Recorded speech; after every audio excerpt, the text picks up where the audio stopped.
I'm convinced that these appetite suppressants are going to be pretty standard unless they discover that the side effects, which they don't know, are really bad. I think that, my glucose, all my pre-diabetic stuff went down. My knees don't hurt. Did you have blood pressure stuff? I didn't have blood pressure stuff, but I have an addictive personality. It's tampered it down. So you just don't think about food?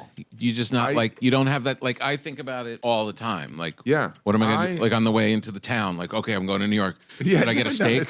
Should I get a steak? Should I go get one of those sandwiches? Yeah, no, who am I going to eat with? Who am I going to eat with, right? Yeah, no, I still do all that. You do? Yeah, okay. But it's a different approach where I like to say that I eat like a human, whereas before I would eat like a dog, right?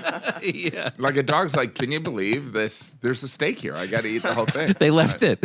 Yeah, it's Breaking Bread. This episode of Breaking Bread with Tom Papa is brought to you by Wildgrain. Our good people, our good friends at Wildgrain. The holiday season is here, and it's time to start baking delicious homemade favorites with family and friends. Wildgrain is here to make you look like a baking expert without the stress.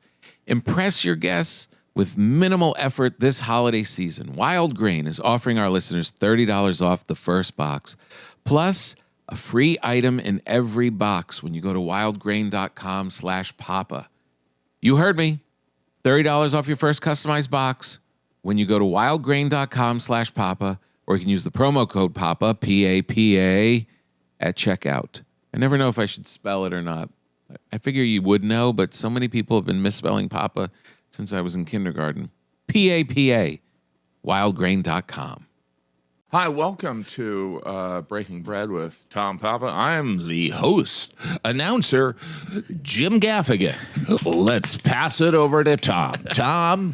Thank you, Jimmy. Here we go. I got us some Baileys on the way Baileys? over. Yeah, because there was a guy on the plane. I was going to do a show. Yeah. And there was a guy on the plane not going to do a show. And he was just... And he's like, I'll have a coffee with Baileys. I was like, that sounds delightful. So I haven't had it out of my head until today. It is interesting how those morning flights when people are like, I'll have a scotch. And you're like, dude, it's 9 a.m. I know. Can you at least hide it? God bless you. And then some of it is it alcohol, is it? Or is it kind of like, I'm going to get my $2,000 worth for this flight? Or I always think I'm scared to death. Yeah. I look like a businessman who has his act together. Yeah. But I really hate that we're going in the sky right now. Yeah. It is. Cheers. Good to see you. Congratulations on your new special. Thank you so much. Number 8? Number 11. Gadzooks. Right? 11. That's amazing. You definitely have the fastest rate of anybody now. I'm just trying to be cool. You are cool. It's are you dedicated to once a year? No, not really. No? I was all about, I want to do 10 of them. I want to do 10. Mm-hmm. But, and we've talked about like the process, and we're friends with Jerry, who's like, there's no such thing as writer's block. You know what I mean? Yeah. And so the panic that ensues, and also that the traveling solitary lifestyle where there is, I enjoy the process of writing so much. And so, yeah, I mean, there is part of me that wants to produce, but some of it is the high of the creation more than the, clocking one a year. Right. You know what I mean? 'Cause right. There is also like,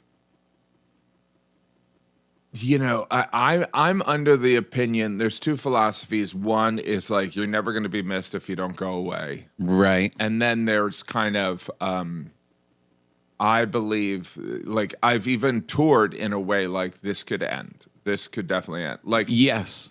I started doing theaters 2006. Uh-huh. And there was not an expectation that it was going to get as big as it's getting. And that, yeah. Do you ever look it's for crazy. like signs where like, oh, this is This is where and comes to an end. Yeah, this is the boom is over. I did today. Really? What was it?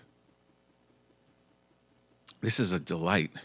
It looks like we're drinking. But I thought he was. That's playing. what it is. That's what it is. No, I had it today because I was on Instagram. Yeah. When I got to the hotel, Bragger. and just as a viewer, and I saw 3 really established good comics, all with their videos of, "Hey everybody, my tour just came out. We got a whole bunch of dates, and they're all going up." And And it seems like right now, everybody's got the same game plan. Yeah. And they're all going to the same places, and they're all seeming to have to push a little bit more. Yes, because there isn't before. that post-pandemic, the immediacy after the post-pandemic where people are like, I got to get out of the house. Now people are like, I've been out of the house. Yeah. I've seen some stand-up. I've seen them, and yeah, some people. Do you think it's that? Do you think it? But there's the other part where you talk to people and they're like, no, bands aren't going out and selling anymore. It's comedians. And the blessing is your fans who know and love you are coming to see you. You have your tribe. Yeah. And that's very different from A, B, C comedian. Like there's not a lot of crossover. Well, I think you and I have some crossover. Yes. And Nate and Brian Regan, obviously. He's the grandfather of us. He's so old. Do you see his beard? He looks like Santa. He looks so great. But yeah, no, it is. But there is the bunch of other people who are selling out, giant places who our audience has no idea who they are. Yeah, this is, some of it is like, if you're listening to this, you have to understand that this is comedy nerd stuff, right? And it might not be everyone's cup of tea, but what I think is really interesting, which serves your point, is that it is not the end of the boom. In fact, the growth of stand-up comedy just in the United States has such an enormous upside. And there would be 2 reasons about that. Uh-huh. One, and this is not a compliment or a criticism, this is just an observation. I mean, it is a compliment. I was sent numbers, unofficial numbers, for how The Skinny is doing on Hulu. Right. Because I want them to succeed. I think every comedian wants Hulu to succeed. And so they were good. They were good numbers. And so then they had the list. So they have it broken down for like year to date, who's on YouTube, number 1, who's number 1 on Peacock, the generic numbers they get. Some of them are pretty unsurprising. Tom Brady roast, Chappelle, right? Just enormous. Yeah. The thing that you don't realize, Kill Tony, is so big. It's enormous. You can't even contemplate. And so then you think like, okay, that is stand-up comedy, but that is that, and that's a total compliment to Tony Hinchcliffe. He knew, and he curates it, and it is roast, and it is put down, and it is improv. It's a lot of elements, and it has heart. That's the one thing people don't realize. Yeah, like it has heart to it too. It has community, right? Right. It has community, and it's like heart in that, like you with your best friends, we can all tease each other, and really know that it's not coming out of cruelty. Yeah, and so like we're like, like the greatest source of affection that 2 men can show is to give shit to each other, right. And so there's you look great, by the way. Oh, thank you. You look like shit. Thank you. No, but the enormity of Kill Tony, which is again, it's not one of the, we've been kicking around long enough. There are the people that like, you see the 5 years, you see where it's going to go up and where it's going to disappear, and maybe not disappear, but just come to a resting place. Yeah. I think we're still at the beginning part of Kill Tony. I think also of Kill Tony or of all of it. I think all of it, there is, I mean, to my point, there is an enormous population of people that are not regular consumers of seeing comedians individually when they're in a city. So that's where Kill Tony accesses people, because it is such an event. Like Kill Tony's the biggest event comedy outside. They try and do it like they did it with Tom Brady's roast. That was an event comedy. Yeah. And so there's that. And then I also think that, historically arenas are career killers, right? But I don't think that's true. And I also think that, like, and this is, hopefully I'm making sense. Here's another reason why the boom is not over, is that I think that Nate is so much, it's not like Nate's obviously brilliant, very talented. His success is not just the comedy consumer or the traditional comedy fan. He has expanded it so significantly that he is, and he's going to bring people into the people that might be hesitant to be comedy. New, so they're going to be new world. Comedy world. Right. Yeah, Leanne did that too, I felt like. Right, yeah. Leanne Morgan. Absolutely. She tapped into an audience that wasn't really being served by comedy. They were probably like, I don't know if that's for me. Yeah, and then they saw... That's an old school notion of what a comedian is. Yeah, right? yeah.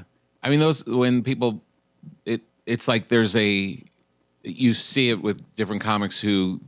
all of a sudden, a group who hasn't been spoken to, who hasn't had their own representation in comedy, shows up, and all of a sudden, boom! There's like a huge audience for it. So I guess what you're trying to say is, through Nate's success, we could probably get some of the people left over from him. I think we can get some crumbs, but he's also. I think that Nate is. He's so much more nimble. Yeah. The irony is that, like, you and I are kind of have been kicking around long enough where it's kind of like Nate is kind of like when Obama showed up, right? And he could run for president because he hadn't done Biden had done like the super predator stuff like that. You know what I mean?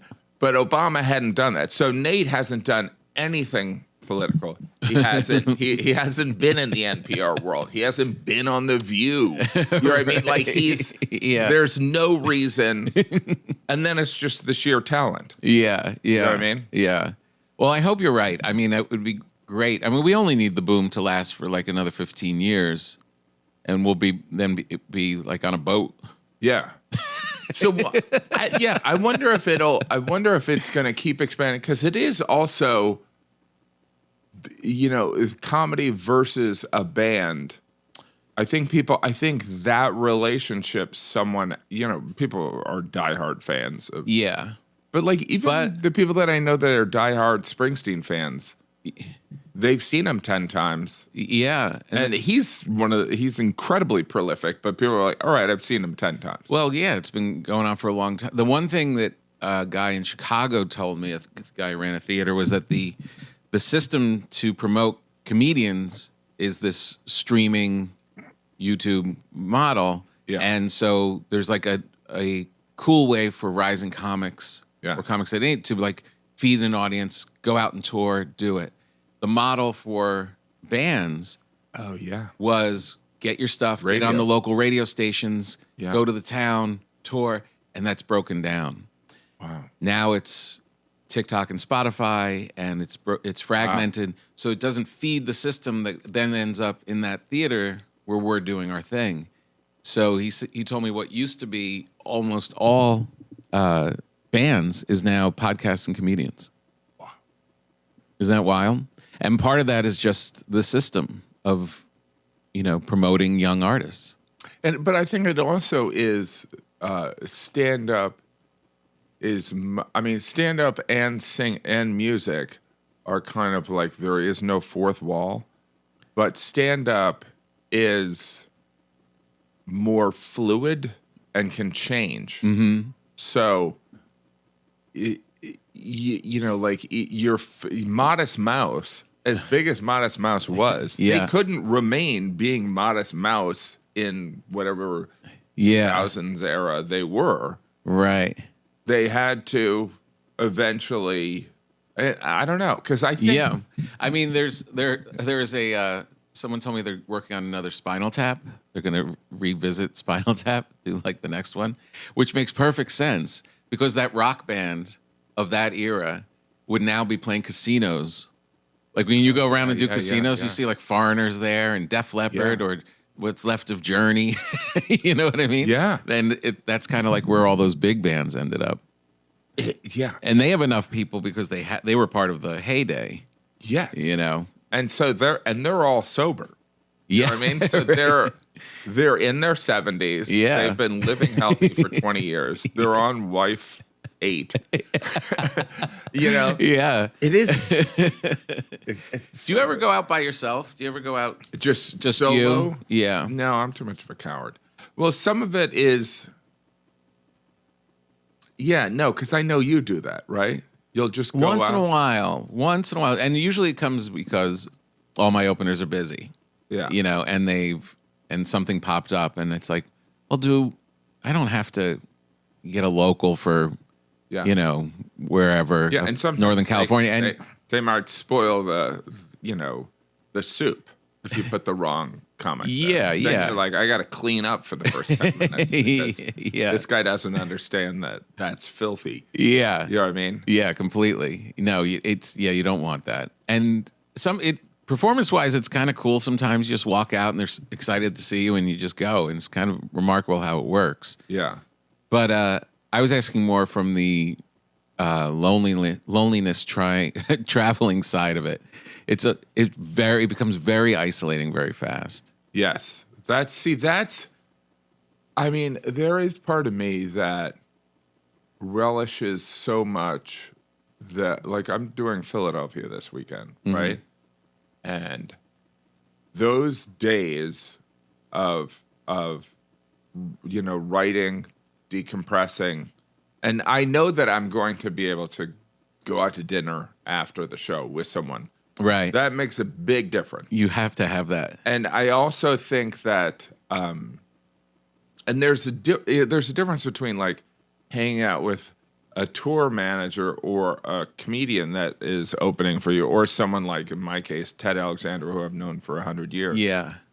That's so much different than even someone that you know in the town. Yeah. That's a little bit where you're going to fall into the meet and greet. And so then you balance that of like the loneliness. But like for me, I really think it's important to have those hours during the day, which, I mean, I know you're kind of empty nester in some ways, with college and all that. Yeah. But like the time to just not have the distractions of or anything. to like be able, I'm going to listen to a set, then I'm going to nap, then I'm going to do something, which is what I really love. Yeah. But, and because as my life gets more and more hectic with kids and teenagers, I relish those times. So there's sometimes I go into a show and I go, I'm just going back to bed. Yeah. You know what? I've been signing books after shows. Oh my gosh. Yeah. And I'm kind of loving it. Yeah. Well, some of it is, be careful though, because I think that like the meet and greet stuff is so, it's so cool, right? It's very cool. But it's like, that's how you get sick. I know. That's how, I know you're touching a lot of people. I think there's a hidden exhaustion factor. It's more exhausting than the set. Yeah. And there's going to be people that, have an expectation. And you're like, but I thought you just wanted me to sign my book. It's like, well, I met you. Yeah. And you're like, okay, thank you. And you ever see how Sedaris does it? David Sedaris? Does he do it on the stage? He does it before the show. I mean, he has like a bookstore set up in the lobby.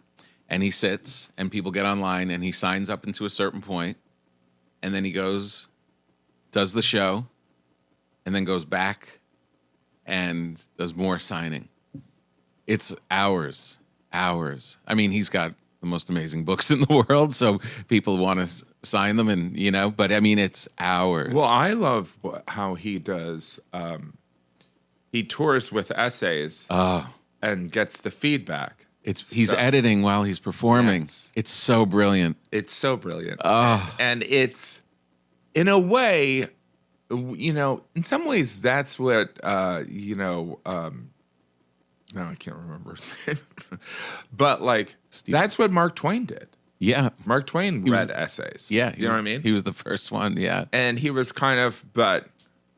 yeah. I don't know. But I mean, whenever I've had to, bless you, when I've had to go do read from a book, for an appearance or something, you quickly see the stuff that's not going to play in front of an audience. Like, you got to make some cuts to keep this kind of going. Yeah. What he's ultimately doing is doing that, and then that ends up in the book. Yeah. Oh, it's so brilliant. So brilliant. Yeah. Right? So good. And then, how do you like being skinny? I think it's good. I mean, you're a former pudgy, so you know what I mean. Right? I kind of was, when I was showering today to come see you, I was thinking, are we crossing paths now? Are you going to be more in shape and I'll be heavier? Well, I'm always missing the trend. I'm convinced that these appetite suppressants are going to be pretty standard. I think that unless they discover that the side effects, which they don't know, are really bad, I think that my glucose, all my pre-diabetic stuff went down. My knees don't hurt. Wow. Did you have blood pressure stuff? I didn't have blood pressure stuff, but I have an addictive personality. It's tampered it down. Has it? Yeah. Wow. So it's. So you just don't think about food? You just not you don't have that, I think about it all the time. Yeah. What am I going to do? On the way into the town, okay, I'm going to New York. Yeah, Should I get a steak? Should I get a steak? Should I go get one of those sandwiches? Yeah, no, who am I going to eat with? Who am I going to eat with? Right. Yeah, no, I still think about that. I'm like, you do? All right, I'm going to Tampa. This time I'm going to go to that steakhouse in Tampa. All right, I'm going to, I got to figure out where to eat in Estero. I still do all that. You do? Yeah. Okay. But it's a different approach where I like to say that I eat like a human, whereas before I would eat like a dog, right? Yeah. Like a dog's like, can you believe this? There's a steak here. I got to eat the whole thing. They left it. Yeah.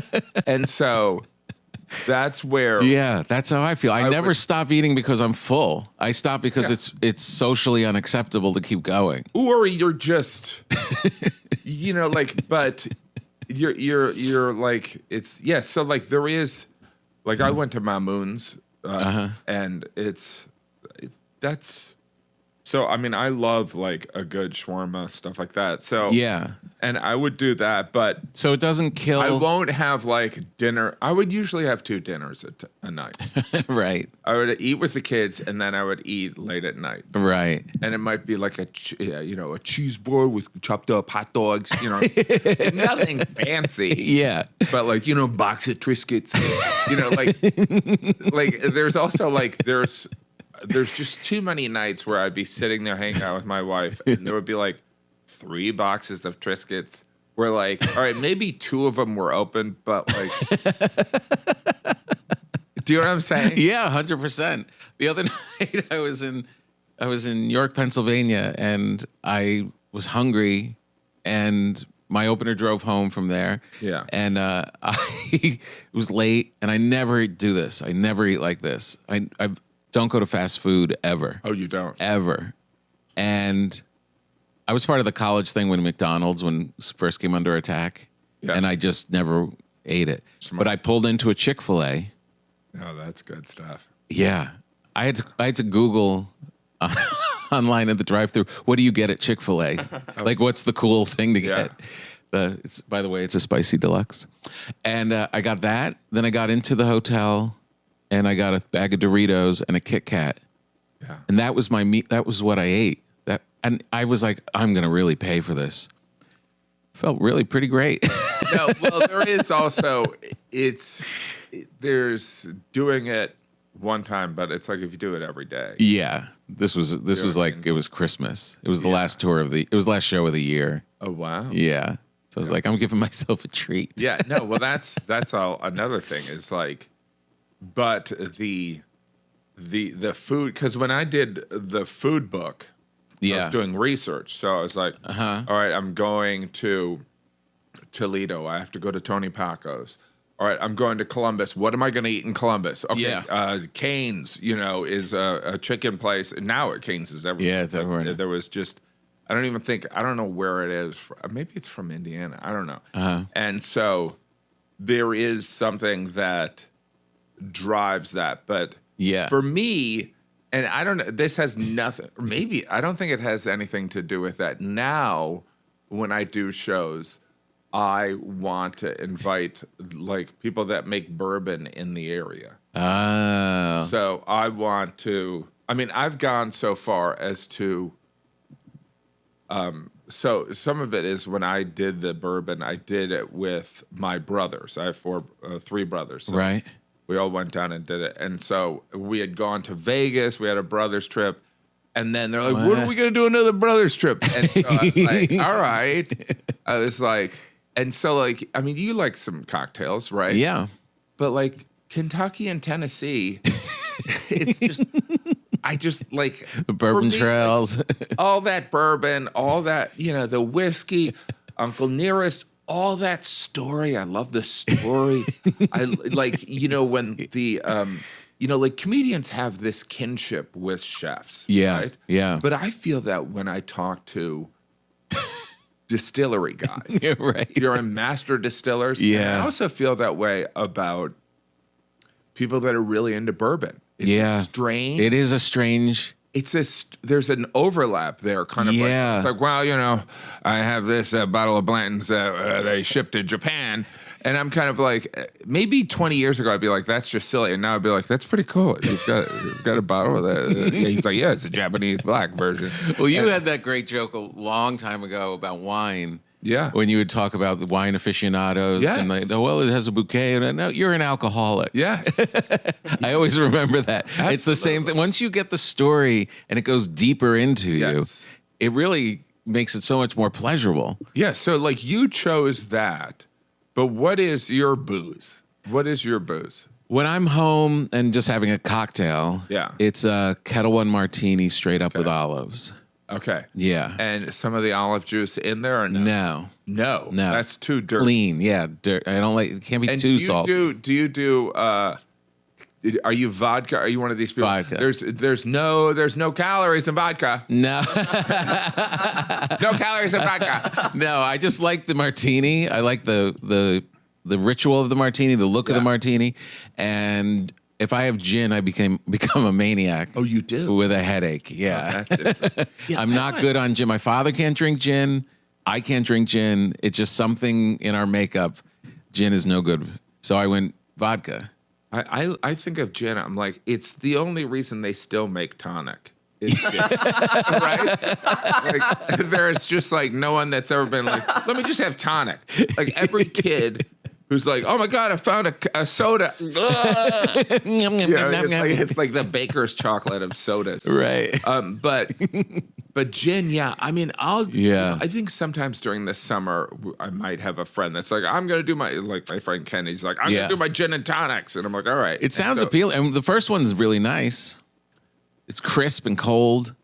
Yeah. But the bourbon thing, I did this corporate gig for the Jim Beam people. Oh shit, I want that one. And they're really great. And they like sent me a whole bunch. And that was the first time that I started to like, they have like all the different ones, Hayden. And and I was like, oh, I get this. This is nice. I totally get it. And it's like also, how is yours doing?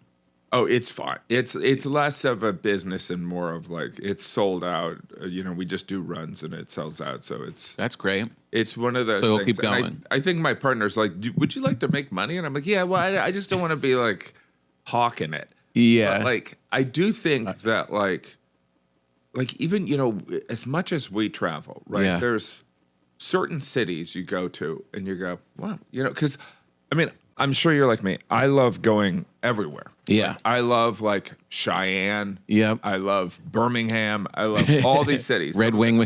the history. I love, Lincoln, Nebraska. You get a Runza, all this stuff. Yeah. But I feel like, there's certain places where I'm like Kentucky and Tennessee. And believe me, I'm from Indiana. I'm not supposed to say this, but like Lexington, Kentucky, like you're like, this is like a jewel.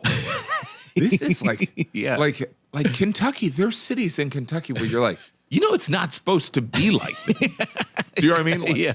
Have you seen some of the other cities? no, it's like you go to some cities and you're like, I'm sorry, I don't know what happened. I know. You know what I mean? You're like, how did I sell And tickets? maybe some here? of it is because I'm from the Rust Belt and like Yeah. Kentucky and Tennessee. I mean, obviously, Nashville is a boom city and has been a boom city for a while, but like, there's even like the boring parts. Yeah. Like it's like, oh, this is so boring that you have a world famous distillery an hour away. Oh, this is so boring, but the finest horses bred in America are, or you have like the best basketball or the Yeah. best country music. It's like And you Kentucky, and you don't lock your doors. yeah, And you can make a Kentucky left. and Nashville. I'm just like, oh my God.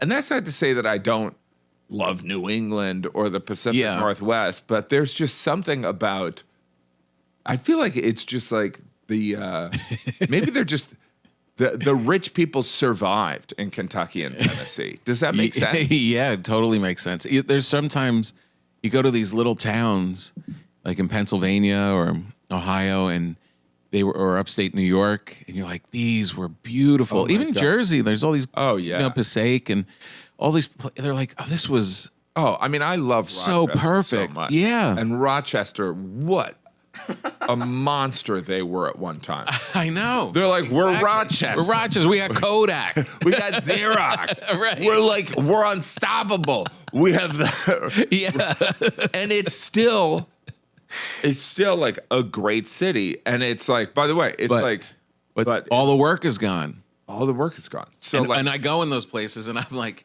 how can I fix this? I literally think no, like, and I'm from a Rust Belt area where my dad is the entire time he'd be like, Gary's coming back. Gary's coming back. And I'm like, Dad, it's not coming back. yeah. Like it's Well, Syracuse, I just heard Syracuse is now making, some company came in is doing microchips. oh really? And already they say you can see it's turning.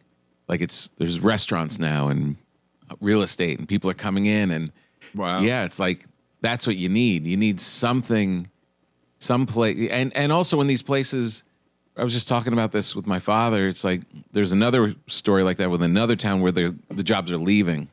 And it's like, the government's got to come in and just make sure this company does not leave. Do whatever you can Yes. to keep this company in that town and those 5,000 jobs. Absolutely. I Yeah. don't understand why there is this double standard where like a sports team's like, hey, we need you guys to spend $3 billion for this stadium. And the cities are like, well, we got to do it. We got to do it, right? And then another company is like, hey, it would really help us out if we could do our factory over there. And they're like, no, you can't, you evil corporation. I'm like, Yeah, I know. Maybe it's just, maybe everyone just has to make whiskey. yeah, Maybe whiskey's going to save America. yeah. No, who knows? Can you hook me up with the Pope? The Pope, yeah. Yeah, no. I had to shoot my special and couldn't go see the Pope when every comedian in the world went. Right. But I feel like you have more of a direct line. You've been with the Pope twice. We vacation together. You know what I mean? It's like I want to go. I want to. he's got a snowmobile. He does. Pope mobile. A snowmobile. Pope snowmobile. And no, I've met him twice, but he has no idea who I am. I know, You but what I mean? I'd like to just be close to him. It was pretty interesting. Was it? Yeah. I mean, it's interesting for so many reasons. One, what's going on with the Catholic Church where they're inviting comedians? Like they're like, all right, well, you know what? We've tried everything for 2,000 years. What if we get the comedians? Let's get the court jesters in here and see what the hell they know. No, but some of it, he did it because he, acknowledges the importance of humor. Mm-hmm. Which, if we ever start taking that stuff seriously, it's the end of our sense of self-awareness. If we're like, I help people, you know what I mean? It's like, that's when you see a comedian do that, I help people, you're like, you're done. You're done. Yeah, but as corny as it is, when you do hear stories of how, like, I'm sure you hear all the time, you got us through this horrific thing. We watched you in a loop because during this thing, that is pretty great. Oh, it's very nice. Yeah. Very nice. And then it was also strange because, comedians, we are, we're the misfit toys, right? And so when we're at the Vatican, it was like this meeting. So they had like all these comedians from all these countries. And there was like, definitely some blurry things. You're like, is that guy a comedian or a weatherman? You know what I mean? Yeah. But like there were, it was a meeting. It was kind of like we're all sitting there waiting for the Pope, and I was like, this is like every poorly behaved kid in church or a synagogue or a mosque. Like I was looking at Rami, and I'm like, he probably when he was growing up in his mosque, they were like, that Rami kid misbehaves. He won't shut up. It was just all the poorly behaved kids from every religion. Yeah, all the kids are just trying to make everyone laugh and like, quiet. Rami's talking too much. So that was. Was it that way, or did people get a reverence? I think there was it was interesting to see different comedians. Handle it in a different way. Yeah. So it holds, an importance to different people. So like, we're raised Catholic. Yeah. Or are you like Whoopi was there and Whoopi's like, I gotta tell him a couple things. I'm like, I don't know if you're gonna change things, but like, Whoopi's like kind of like, I gotta do me. And so it was fun. And then Colbert's like, well, I read his book on tape, so he probably knows me. I'm like, Stephen, he doesn't know you. You know what I mean? But I want him to know me. But like, it was fun. It's also, in the end, it's just fun to be around comedians. Do you know what I mean? Well, yeah. David Sedaris was there too. Oh, was he? And so he was so funny because he wrote about it. Didn't he write about it? Oh, I'm sure he's going to write about it. Yeah. And he bought, so we were sitting at dinner the night before. Colbert had all these comedians. And he was like, I want to buy a full cardinal outfit. And he goes, and the conversation was, for Halloween. He goes, no, I just want to like have it. And so we were all on this email chain, and then he posts. I'm sure it'll be in his book. Yeah, and he looked like a cardinal. He looked like a cardinal. You can just get one. He's kind of in his 60s, like he kind of, you're like, yeah, you know what, he there would work. An elegance and, but he had all the accoutrements and everything. Wow, that's amazing. Right? Man. So. This episode is brought to you by Wildgrain. The holiday season is here. It's time to start baking, having things at the ready, baked goods, breads, pastas, all ready for you to impress your friends and your family or just warm the house up with beautiful smells. I mean, look, I bake bread all the time, and it fills up the house with this warm, loving scent of fresh baked goods. And Wildgrain, I've said it before, they figured it out before I could. Oh, if you're not familiar with Wildgrain, it's the first bake from frozen subscription box for artisanal breads, pastries, and pastas. Wildgrain's boxes are fully customizable to your taste and dietary restrictions. In addition to their classic variety box, they recently launched a gluten-free box, a plant-based box that is 100% vegan. And best of all, they take the hassle out of baking since all items bake from frozen in 25 minutes or less. You come home, you need bread, you need pasta, 25 minutes or less. Pop it in the oven, and you got real high-quality baked goods. So good. Convenient, good quality. You're going to love it. Impress your guests with minimal effort this holiday season. Wildgrain is offering our listeners $30 off the first box, plus a free item in every box when you go to wildgrain.com/papa. You heard me right, kids. You can now get $30 off your first customized box when you go to wildgrain.com/papa, or just use the promo code PAPA, P-A-P-A, at checkout. Thank you, and happy holidays from Wildgrain. Without getting into too much of it, does it feel like there's a different presence with him, like a charisma being around the Pope than it is being like you're just your local priest? No, I mean, there is so much pomp and circumstance, like those Swiss guards. Yeah. Dress like they're on, a playing card. Right? like the tall Oompa Loompas. Yeah. So the pomp and circumstance is so that I don't think he is like that. But again, like he gave this reading. I mean, he had a prepared speech, and we were given the translated versions, and then he read, and he was obviously going off. So all the Italians and Spanish comics were like, ah, ha, ha, ha, ha. And I'm like, so you didn't know what he was saying. But yeah, no, there's something impressive, I think. Yeah.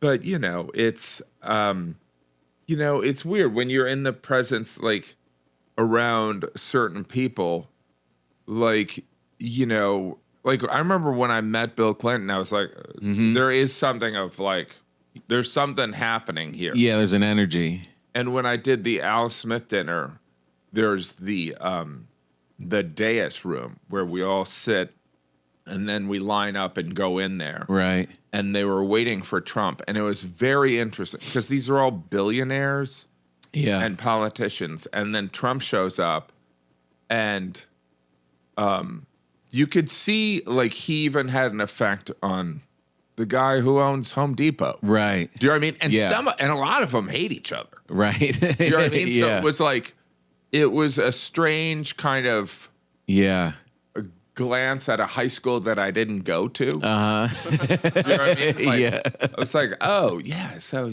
Letitia James and Trump. I know what's going on there. And then Chuck Schumer and Trump. I know what's going on there. And then there's the other people that are like Maria Bartiromo was there, and I know what's going on with that. And so it was fascinating. Is it fascinating that because it seems, I was talking about this with Kimmel too, that it seems when you watch it from the outside and they're all saying hateful things about each other and then you hear stories like that, like they just are like backstage or whatever, and they're like chummy. And it's almost like it's professional wrestling in a way. Like it's very performative.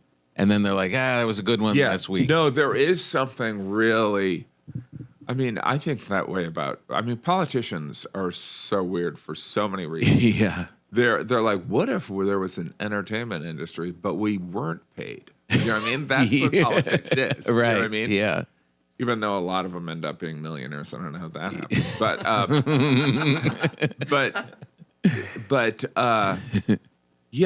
I think that there's a real, the entertainment industry, you can't really take things personally. Yeah.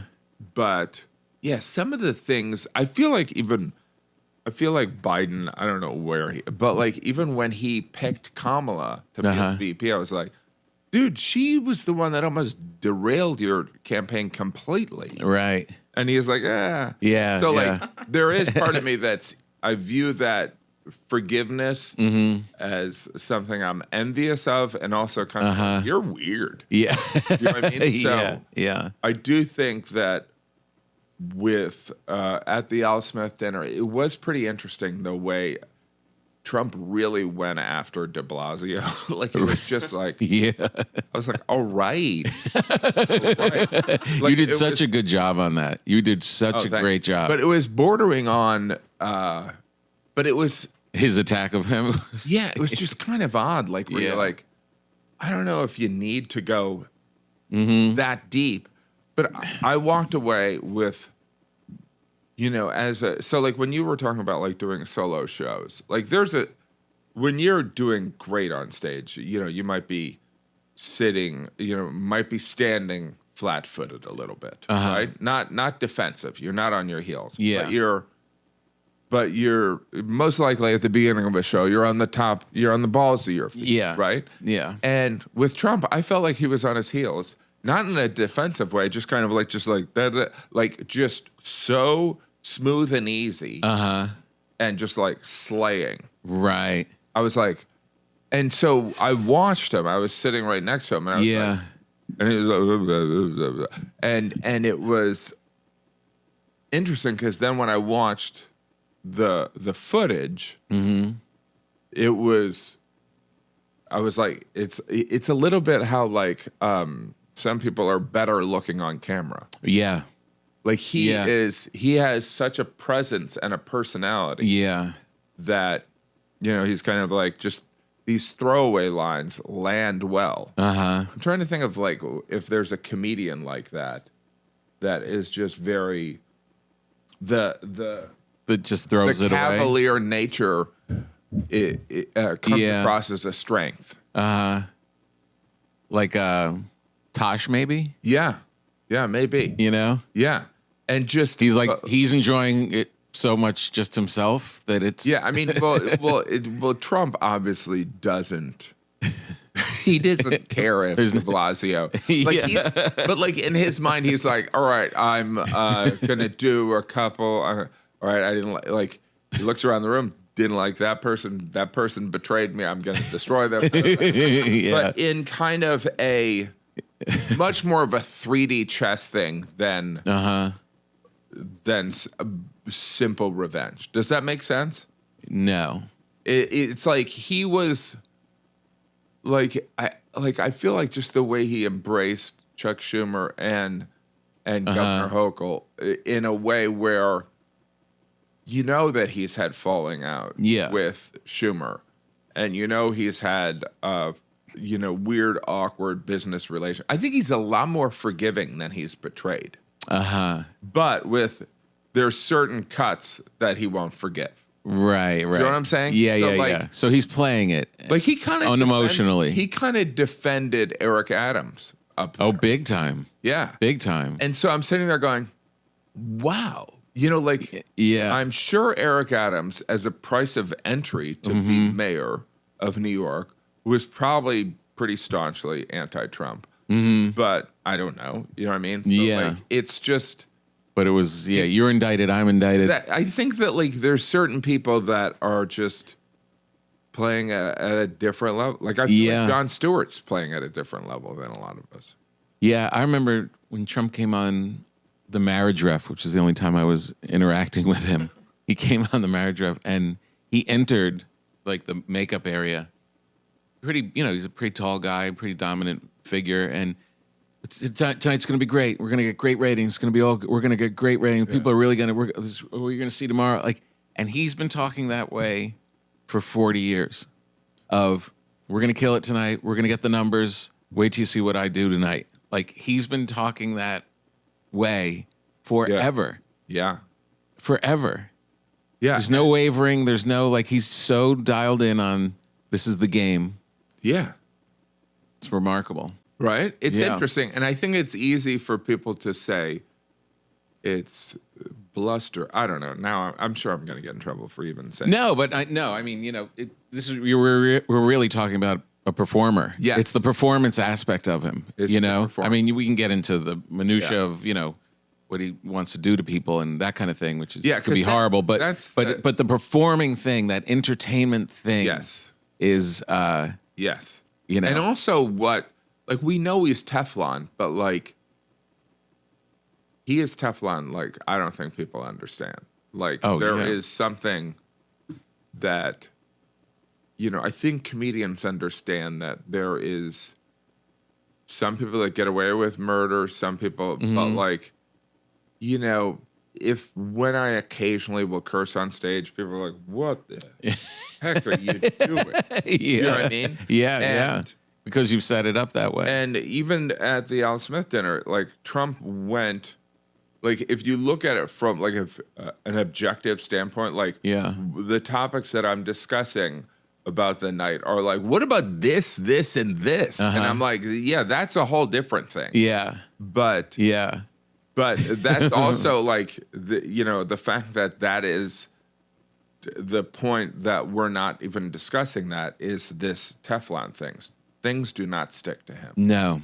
When you're so outrageous, it's like they're beyond the pale. But if you were Tiger Woods and you have a problem, well, that's a huge character flaw. Yeah. It's a much different thing. Yeah. We do a thing on this program called an uncomfortable moment. Okay. We have our Cracker Jack staff do some research on people. Oh, shit. Oh, no. But we're friends, so I don't think this will be too uncomfortable. This was, when the special's called Skinny. Yeah. And you've been doing a lot of work on yourself, and you're very fun. Your jokes in the special are hilarious about it. Thank you so much. It's funny. I think I saw you do the Manjaro joke very early. Yeah. On Come to Papa, I think. Yes. And I've been telling that joke ever since. just to be with Jim's he's already got an amazing joke. Oh. The first joke about the Ozempic things. And, but you're also still the everyman, or you pretend to be. And someone dug up a picture of you recently with no shirt on. Yes, Is this you? Yes, this is when we did Gladiator 2. Right. It was, it's sad because I never will look like that. And who is that woman? So that is kind of a Roman time? Yeah. Is that like, I don't know, Greek or something? It looks like gladiator-ish. What about, let me ask you this. Do you exercise? Like, do you do sit-ups while you're skinny just to like try? No. You're not going to Kamal? I don't work out. Ever. I mean, I walk. Right? Around town. So you do like 100 sit-ups. No, I do the Peloton. I cycle on the Peloton. I did push-ups for a while. I was really dedicated, but then I've stopped. Yeah. I mean, and I'll get back to it, but like some of it is once I closed a couple rings gardening, I was like, all right, I'll do the gardening. I know it's like doctors are like, that's not raising your heart rate. But so I will do, I'll eventually head back to that. But yeah, I mean, so don't you think that like when you're walking through an airport, which I will and you will in the next couple days, you're like, I'm getting steps. Yeah. You're like, I'm getting steps. These are the shoes I'm commuting now in. Oh, there you go. Because they're like these running shoes. And I used to wear boots. I'm like, I want to be cool in the airport. I want to wear boots. And I'm like, this is like lazy. Like when you see everybody with their running shoes, you're like, these guys they just quit on looking good. It's so much better. Like I'm actually going through the airport like, I think I'm kind of jogging right now. Yeah. No, and some of the gates are like so far away. So far. I like when they give you, they're like 10 to 15 minutes. You're like, 10 to 15 minutes? I know. It's going to take me 15 minutes to walk there? I know. It's really true. Do you get what's the reaction that you get, or if you get reaction when you talk about Bible stories and stuff you have it in your special, the last couple, I think. Yeah. They're very funny. Oh, thank you. And it's like but do you get any people that are sensitive about it? Or, it sounds like in the room, the reaction's great. Yeah. No, it's weird. Religion is such a consistent thing. And some of it is, it's more of it's usually the stories are universal. Right. Which cuts down on some explanation. Yeah. Then there's also the element of,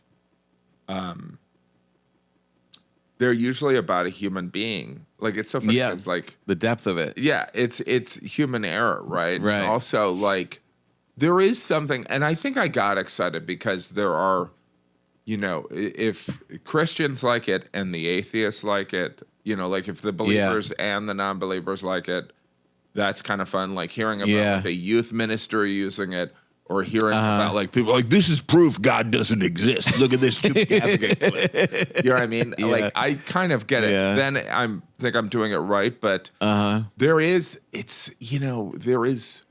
some of it is sloppy. Like so on the skinny. It's to answer your question, not really the religious the comments, the material is usually fine. Right. But there is something of like people will, and I don't know if you encounter this, like they're like, I was disappointed that you ever even brought up X word. You know what I mean? Yeah. And what I did do is when I'm talking about like, I have this joke about a Viagra press conference where they reveal some of the side effects. All the questions. Yeah. And at one point a guy goes, Jesus Christ. Yeah. And so someone was like, that's it.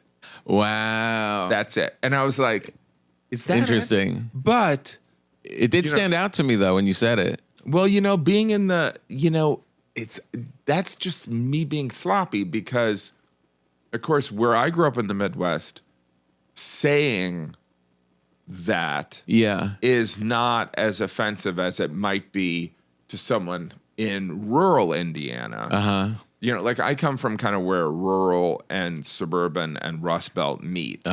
But that being said, I should know better. Right. But there is part of me that's like, in the end, I'm kind of like, like Catholics will say that. Right. We don't attach it to taking the Lord's name in vain. Right. You know what I mean? Yeah. We wouldn't. Like it's kind of like early parenting. Like you don't have to say that. You can say something else. Right. But there is something because my point is not to offend or alienate people that might, in their belief system, that might be offensive. Yeah, that is a powerful one. For some reason, it stood out when you said it in the joke. I was like, oh, because I know it. To some people, it's worse than an F-bomb. Right. Yeah. And so, but I do think that there is. But it's so funny. And thank you. Let me just say, like that, saying that at these moments. Yes. And then this joke is one example. Yeah. It is so perfect. It's so pitch perfect. Right. And I think there is also. And this is, I mean, if we got to end, we can end. But like the whole thing of, I do think it's really important. And you've been touring as long as I've been doing this. The important thing is, this relationship we've established with audiences, in places we're going. You know what I mean? Yeah. It's like I'm going to Orlando for the 8th time. Right. And not only do you have to deliver the funny, but you have to be an interesting, engaging friend. And an interesting, engaging friend, the conversation evolves. Right. And some of that is, I think that, and we live in such a divided time, but I do think that deep down we like being friends with someone that we don't want our friends to have identical viewpoints to us. Right. I mean, maybe I'm being, because among comedians, but like, I think it's really important that like, I mean, people that love Chris Rock, it's like they don't have a lot in common with Chris Rock. They just know that he's funny and brilliant. Right. But he's also has a relationship with them. Yes. And they know, like Sedaris. Yes. He it's a big Sedaris night here. But he's so funny.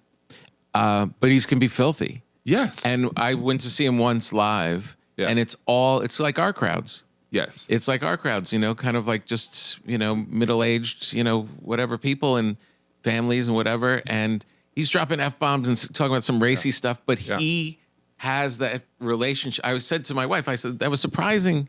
Like they don't see, it seems like a crowd that would get offended by it. And they don't because their friend is Dave Sedaris. Right. And Dave has been true to himself the whole time. And he uses that language and they come to expect it and they're cool with it. So now they're friends. Yeah. And I think that's And so, like, friends evolve, and like sometimes friendships don't last. But I think it's, and I think it was Todd Glass that was like, he was like, you got to keep challenging them because you don't want them to define you.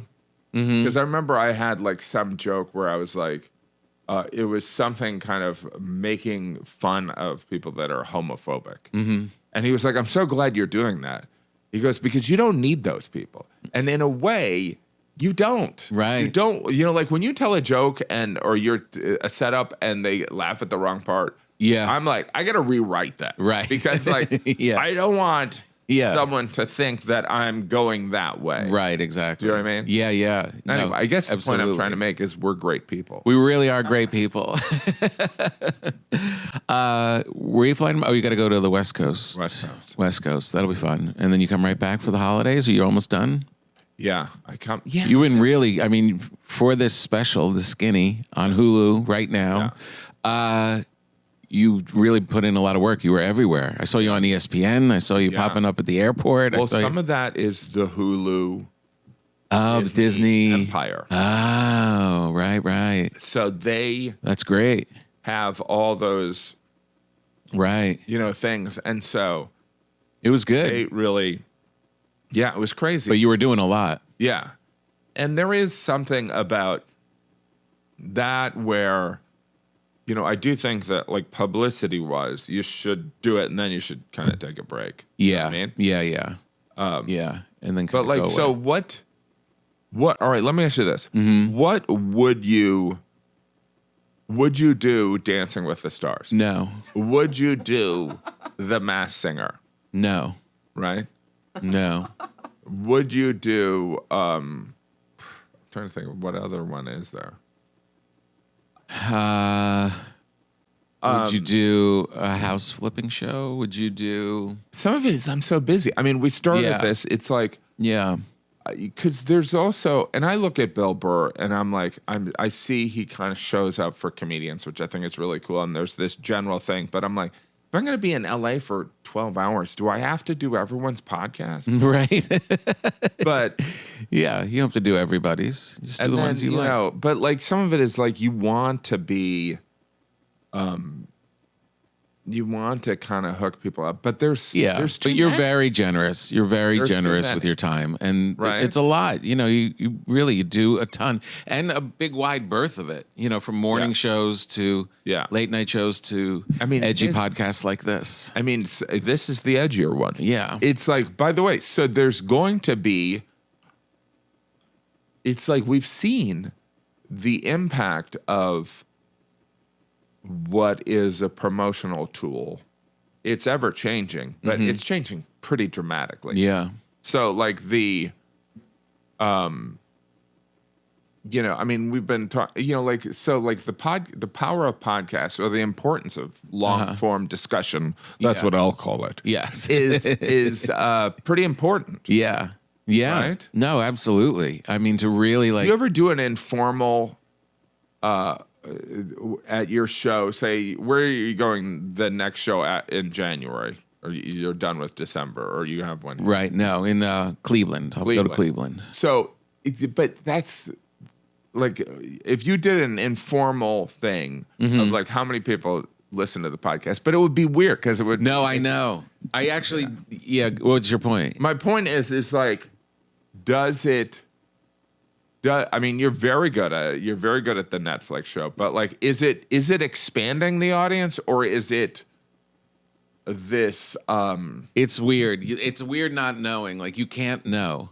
I did a show in Niagara Falls. At that casino up there. It's a great spot, and Fallsview, and someone I was going to tell a joke. And it was just going right into the special that just came out. And I was a little self-conscious about it because I didn't want to do that much material from it because it's so fresh. Like even doing one from like 2 specials ago, that's better to do than like what they just saw this week. So anyway, we've talked about that. And I said to the crowd, I said, oh, this is like I just said in my special. I said, who's seen my special? Which I never do because it is awkward. And I have to say, it was a smattering. Yeah. It was a smattering. Well, I think 1,000 people, yeah. my fans coming to see me. They may have held off or whatever, or they're busy, Yeah, or I they're think whatever. some of them held off. But like it was a surprising little focus group of it's never, it very rarely is what we think. You know what I mean? Like where they found us, how they got here, what they like about us, what shows they're fans of, whatever. It's so hard to figure it out. And because don't you have sometimes when you do something like really have a great show or something and there's like no social media about it? Because the crowd's not on social media. Yeah. And there I am Instagramming like crazy for the next show. Yeah. Who am I talking to? Yeah. And what is an effective way of getting the message out there? Yeah. Is tricky and ever changing. Yeah. Yeah. It really is. Yeah. Well, I mean, if anything, I can pretty much promise you, and I think Max is with me on this on the board, you're going to feel the impact of tonight. I think I already feel it. You feel it? Is your phone buzzing in your pocket? I feel like I'm a little nervous to go outside. Congratulations. Thank you so much. So great. I could spend all this time, but we should go home. You got an early flight. So all right, here you go. And then, that's our show. Thank you, everyone. Thank you very much. And remember, go to tompapa.com or jimgaffigan.com and don't forget to grab a T-shirt on the way out. So do you have a place here? Or you're going to be here I'm in a hotel. So you'll feel a desire to like, I got to finish this. Or you'll mail it. No, I'm here for the week, so I'll probably drink it. Why do you want it? No. I can send you home with it. No. That's not sure? my point. That's not my point. What was your point? My point is how much of a drunk are you? Here's the thing. The thing that goes in my head is, when I get to New York, should I get a steak? Who am I going to eat with? Can I go to the Soho cigar bar? I love that place. I love that place. Can you add this in? Yes. He's still going. Well, by the way, I love that place to death. I love that place. And the owner's great. Yes. And I shot my Cigar and Spirits magazine shoot. Did you see my comment? What's that? Did you see my comment on your Instagram post? Maybe, you had the cover of it with your and I said, I was like, are we sexy now? yeah. I didn't really shot it there. I wanted them to do the Hulu party there. Oh, that would have been perfect. So much cooler. Much cooler. And it's just such a great vibe over Yeah. there. So who have you gone over there with? Because I have my wife on a minute here. Ronnie Chang. Yeah. Alan Havey. And so you'll smoke a cigar and you'll smoke a cigar. Sometimes I'll go by myself. Right. And just write little notes and, just kind of relax by myself.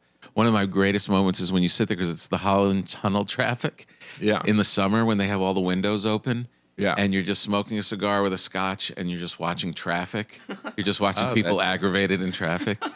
One of the greatest moments, I went with Alan Havey after The Cellar. Yeah. And Chappelle had finished doing SNL and came down with his friends to go to the Soho Cigar Bar, and he saw us there, so we were hanging with him and talking for a bit.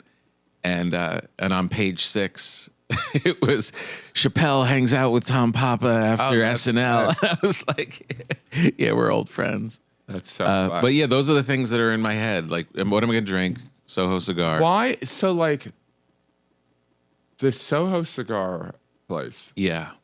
Why is that so perfect for us? And because I wasn't always the type of guy that would love that place. Now I'm totally the guy that would love that place. It's relaxing. It's indulgent, but without being like outrageous. You're not going to like, you could have 2 scotches and be okay. The next morning. It's going to be a certain tone there. It's not loud. It's not too loud. And comedians, we need to be able to hear each other talk and laugh. And we know that like everyone in there would want to hear a story about Winston Churchill. Yeah. Right? Yeah, exactly. It's like, here's my story about Winston Churchill. Oh. You know what I mean? Yeah, exactly. Or like Mark Twain or, or even Jackie Robinson. Yeah, you're like, that's where you want to hear that story. A little history, a little something. And he smoked a cigar too, and he had this port from 1942. Wow. Yeah, so I love it. How late does that place stay open? Pretty late. Yeah. Yeah. pretty late, like 2-ish. My only concern, like I got to go do some morning radio tomorrow. I don't want to walk in there smelling no. You know, No, you smell I've the next day. I've done that. Yeah. I've done that. And I hadn't done that for like 20 years. Yeah. And then I did it and I'm like, am I going to do press buzzed? Well, see, the thing is, or just even stinky. You got that clam breath from a cigar the next day. The whole thing of like that's the only thing about drinking bourbon now is that like if you have like let's say you have 2 beers, get a nice buzz and you da. If you have like 2 bourbons, which is normally what I'll do, I'll be like, "Good night, everyone." Yeah. You know what I mean? Or I'll be with my wife. We'll have 2 drinks. We'll be like, "This is perfect." Yeah. But if you're out and you end up getting deep into like number 4, Yeah. Late at night. not only are you a mess, then in the morning you're like, how do I comb my hair? And so like, yeah, the whole day You know is what I'm saying? maintaining. It's trying to like get to normal. yeah, It's trying really to get to normal. It really takes a lot. No, so you need the sweet spot. If I can sneak in there like around 5 or 6 Oh wow. when my family's not here, Yeah. and I don't have a spot that night, Yeah. that's perfect. If I can go in there and go from like 6 to 8 Wow. and then go to the hotel, that's pretty See, good. my whole thing is like I have to get up. I get up, and my wife does everything, so I don't want you to think that. But I get up at 6 a.m. or 6:15. I'm definitely a napper, Yeah. but like that's why even if I negotiated a thing where I could go out and go there, Yeah. I'm like, do I want to do that? And then I'm like, wake up, I know, exactly. drunken dad. You feel like a piece of garbage. Yeah, I know. you know what I mean? Well, when you come back, we should definitely, now that I know that you're into it too, we'll And find I the also gotta time. pick the right outfit because you're gonna smell like cigars. I know. You got to get the clothes. And when you're traveling, at least you're home here. Yeah, I'm traveling, whatever sweater I'm in. yeah. No, I'll put them in those bags. They have those bags. Oh, really? At the, they have like these bags over hangers. So you can put your stuff in there that you don't want to get wrecked. Oh my god. And then you can smoke in your t-shirt or whatever. Oh my god. Yeah. They got it all figured out. Oh wow. Yeah. That's great. All right, let's set it All up. right, let's do it. Thanks, All right, Jimmy. Thanks. Appreciate it.